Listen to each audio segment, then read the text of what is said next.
Give us. আচ্ছা নমস্কার, give me আমাকে দাও,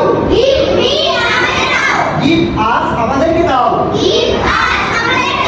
গিভ দেম তাদেরকে দাও, গিভ হিম তাকে দাও, গিভ হার তাকে দাও, গিভ মাই মাদার আমার মাকে দাও, গিভ সায়রান সায়রানকে দাও, সায়রান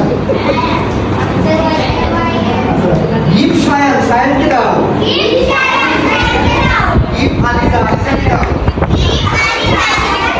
গিভ আরব আরবকে দাও, আরবকে একটি মুরগি দাও, গিভ আরব আ হেড, আরবকে একটি মোবাইল দাও, গিভ আরব আ মোবাইল।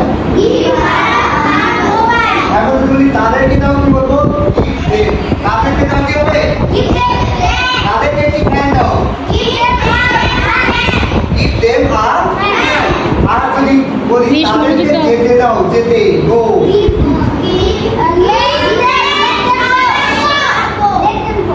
যেতে দেওয়া কি হলো? কোনো কিছু দেওয়া বোঝায়।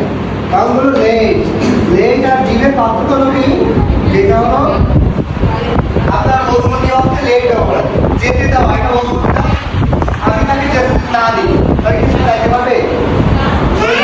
সায়রানকে যেতে দাও, কেউ যদি বলবো সায়রানকে যেতে দাও, তাহলে কেউ আমার কাছে অনুমতি চাইবে না, তাহলে কি লেট সায়রান গো বা লেট সায়রা গো। ক্লিয়ার? বুঝছেন? আর আমাকে একটি কলম দাও, এটা কি অনুমতি চাচ্ছি?